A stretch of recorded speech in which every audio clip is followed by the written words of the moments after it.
بسم اللہ الرحمن الرحیم۔ السلام علیکم ورحمۃ اللہ وبرکاتہ۔ ارے دوستو، ہم امید کرتے ہیں کہ آپ خیریت سے ہوں گے۔ ہماری دعا ہے کہ اللہ پاک آپ کو خیر و عافیت سے رکھے، آمین۔ قرآن کریم میں حضرت آدم علیہ السلام اور ابلیس کا واقعہ بیان ہوا ہے۔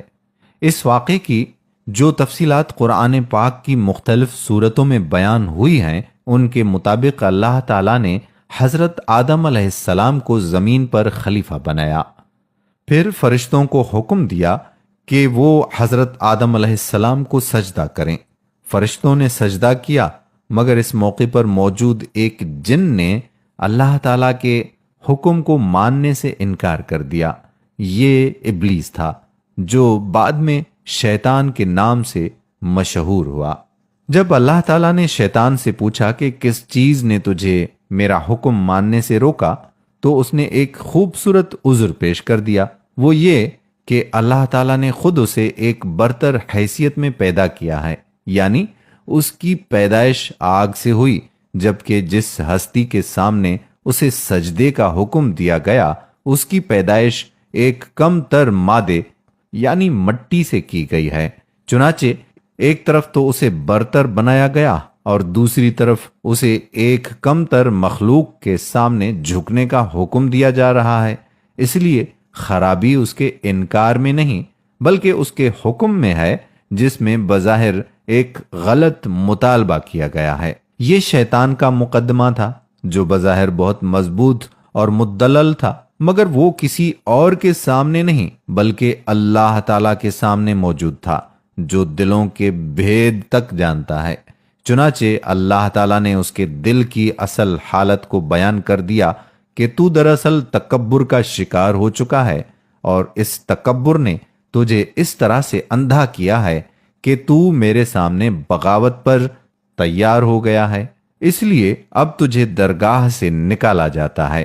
شیطان اس موقع پر بھی سرکشی سے باز نہ آیا۔ اس نے اپنی گمراہی کا الزام یہ کہہ کر اللہ تعالیٰ پر ڈالنے کی کوشش کی کہ جس طرح تو نے مجھے گمراہ کیا ہے، میں آدم اور اس کی اولاد کو گمراہ کروں گا۔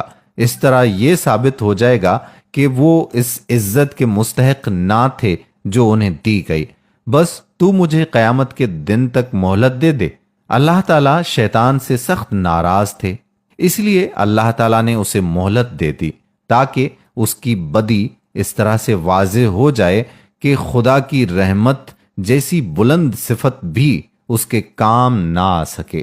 دوسری طرف حضرت آدم علیہ السلام کو یہ حکم دیا گیا کہ وہ اپنی بیگم کے ہمراہ ایک باغ میں قیام کریں، البتہ ایک خاص درخت سے دور رہیں، اور انہیں یہ بھی بتایا گیا کہ یہ ابلیس ان کا دشمن ہے، لہذا وہ اس کے دھوکے میں نہ آئیں۔ حضرت آدم اور حضرت حوا کچھ عرصے تک تو اللہ کے حکم کے پابند رہے، مگر آہستہ آہستہ شیطان نے وسوسہ انگیزی شروع کر دی۔ اس نے ان دونوں کو قسم کھا کر یہ یقین دلایا کہ وہ اس درخت کا پھل کھا لیں تو انہیں ہر طرح سے فائدہ ہوگا۔ وہ دونوں اس کی باتوں میں آ گئے اور اس درخت کا پھل کھا بیٹھے، مگر اس کے نتیجے میں فوراً وہ اللہ تعالیٰ کی عطا کردہ نعمتوں سے محروم ہو گئے۔ یوں بظاہر شیطان اپنے اس چیلنج میں کامیاب ہو گیا کہ وہ یہ ثابت کر کے رہے گا کہ آدم اس مقام کے مستحق نہیں ہیں جو انہیں دیا گیا ہے، مگر آدم و حوا کا کیس شیطان والا نہیں تھا۔ انہوں نے اس کا پہلا ثبوت یہ دیا کہ جیسے ہی انہیں احساس ہوا کہ وہ اللہ تعالیٰ کے حکم پر قائم نہیں رہ سکے، دونوں نے رب کی بارگاہ میں معافی کے خواستگار ہو گئے۔ اللہ تعالیٰ نے پوچھا کہ کیا میں نے تمہیں منع نہیں کیا تھا؟ یہ دوسرا موقع تھا جب حضرت آدم علیہ السلام نے شیطان سے مختلف ہونے کا ثبوت دیا۔ انہوں نے شیطان کی طرح اپنے عمل کی کوئی تعویل کرنے کی کوشش بالکل نہیں کی، حالانکہ وہ دونوں یہ کہہ سکتے تھے کہ ہمیں شیطان نے دھوکہ دیا ہے، مگر انہوں نے کوئی عذر پیش نہ کیا اور یک طرفہ طور پر ساری غلطی قبول کر لی۔ چنانچہ اللہ تعالیٰ نے انہیں معاف کر دیا۔ آج بھی ابن آدم اور ابن شیطان میں ایک ہی بنیادی فرق ہوتا ہے۔ آدم کے بیٹے اعتراف کی نفسیات میں جیتے ہیں، جبکہ شیطان کے پیروکار عذر کی نفسیات میں۔ پہلوں سے جب کوئی غلطی ہو جاتی ہے تو وہ کسی توجہ دلانے سے قبل ہی غلطی مان لیتے ہیں۔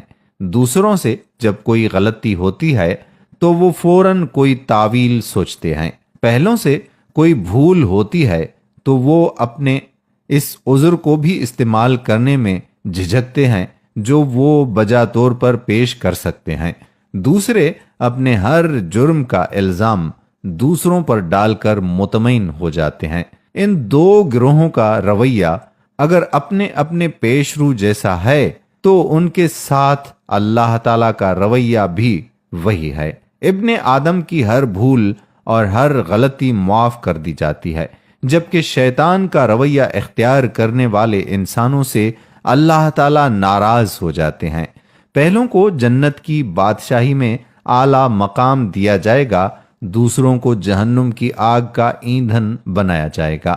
اب ہم نے یہ سوچنا ہے کہ اپنی غلطی پر کس طرح سے ہم نادم ہوتے ہیں اور کیسے جلدی جلدی ہم معافی کے طلبگار ہوتے ہیں۔ امید کرتے ہیں کہ ہماری آج کی ویڈیو آپ کو ضرور پسند آئی ہوگی۔ پسندیدگی کے اظہار کے لیے آپ اس ویڈیو کو لائک کریں، شیئر کریں اور نیچے دیے گئے کمنٹ باکس میں اپنے کمنٹس بھی ضرور تحریر کریں۔